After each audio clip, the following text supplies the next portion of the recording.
A water-smart landscape is more than a yard with plants that require little water to survive. It's a sustainable garden that uses natural, organic materials that won't harm our desert environment. See just how easy it is to create an earth-friendly landscape.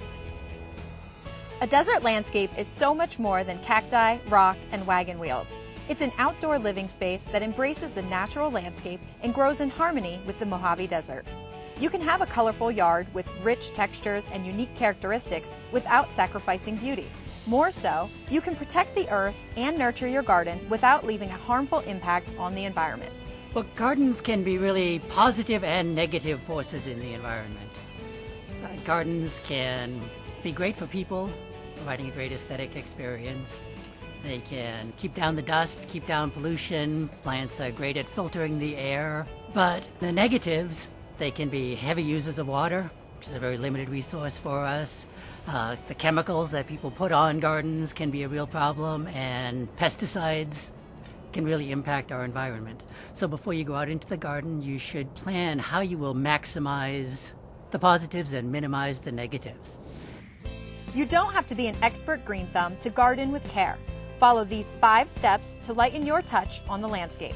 Plant natives, use proper irrigation, apply natural fertilizers, use organic pest and disease controls, and water efficiently. Let's begin with native plants. We all know that Las Vegas has an extremely dry climate and extremely hot temperatures in the summers. The combination, along with little rainfall, creates hard alkaline soils. In addition, many of the plants that pop up in rows in wetter parts of the country don't do well here. But the good news is many do, and native plants do the best. Native plants are a great choice for local gardens because they are already adapted to our climate and environment. We have a very difficult gardening environment here in Las Vegas, and the plants that have over thousands of years evolved to deal with those difficult climatic conditions are ones that will do much better in our gardens, with less water, less fertilizer, less pest problems. Desert plants can be planted any time of the year, but spring and fall are the best seasons to put them in the ground in southern Nevada. That's because the cooler temperatures give plants a chance to establish their roots before temperatures soar in summer or dip in winter. To learn more about which native and desert-adapted species grow successfully in our climate, visit snwa.com. You can search our extensive plant database, look at pictures, and read about plants and trees' various watering needs, as well as their seasonal habits. Now that you have drought-tolerant plants in your landscape, proper irrigation is key to sustainable gardening. The preferred method for watering plants and trees in the valley is drip irrigation. Drip watering is truly beneficial to plants in desert environments because drip applies water slowly and deeply over a long period of time. Deep watering allows roots to become more firmly established, which means healthier plants. Since planting requires digging in the earth, it's imperative to prepare your soil before planting and maintain its quality once your landscape is established. Good soil promotes healthy plant growth. Native desert soil contains a small percentage of organic matter, but many of the nutrients needed are missing. Use natural fertilizers and amendments to give your plants the best chance for survival. Amending your soil with organic materials has many earth-friendly benefits. For one, it protects our water supply. Synthetic fertilizers are very water soluble and they're very high in nutrients. So when you apply them to your garden, you get very quick results, which is why a lot of people like them. But because they're very water soluble, they quickly wash down through the soil and into the water supply.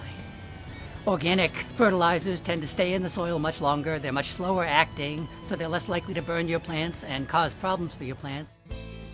Equally important to your landscape is controlling disease, weeds, and insects naturally. For a truly green garden, ward off pests without spraying harmful pesticides. Many traditional commercial pesticides can seep into the groundwater or run off into surface water, ending up at our water supply in Lake Mead. There are many natural alternatives to eliminate weeds and bugs, so look for pesticides and herbicides that use non-toxic, natural ingredients to keep your plants and edible garden safe and healthy. As for plant disease, prevention is key. Most of the plant diseases that we have here in the desert, and actually most places in the world, are caused by fungus and mold, which are really waterborne diseases. Fungus diseases are easy to treat. What you want to do is keep water off of the leaves of your plant. So when you water, use drip irrigation or some kind of surface irrigation so you're not overhead watering and wetting the leaves of your plants. Use mulch to cover your ground surface because most of these molds are carried in the soil and can get up onto your plants by splashing up onto them when you water. The mulch provides a safe barrier between the two, so it actually protects your plants in that way. Finally, be conscious of your water usage. Watering at the right time of day can make a huge difference in your yard and conserve resources. In summer, water before sunrise. Watering early prevents evaporation and allows water to reach your plants. Turn off your irrigation on windy days and when it rains. Visit snwa.com for more watering and sustainable gardening tips, and visit the botanical gardens at the Springs Preserve, where you can learn how to create and maintain an earth-friendly landscape. Taking a green approach to landscaping in southern Nevada makes perfect sense when you consider our desert environment. Eco-friendly gardening not only will benefit you and the planet, it allows your plants to blossom to their full potential. Reporting for Waterways, I'm Jenna Naba.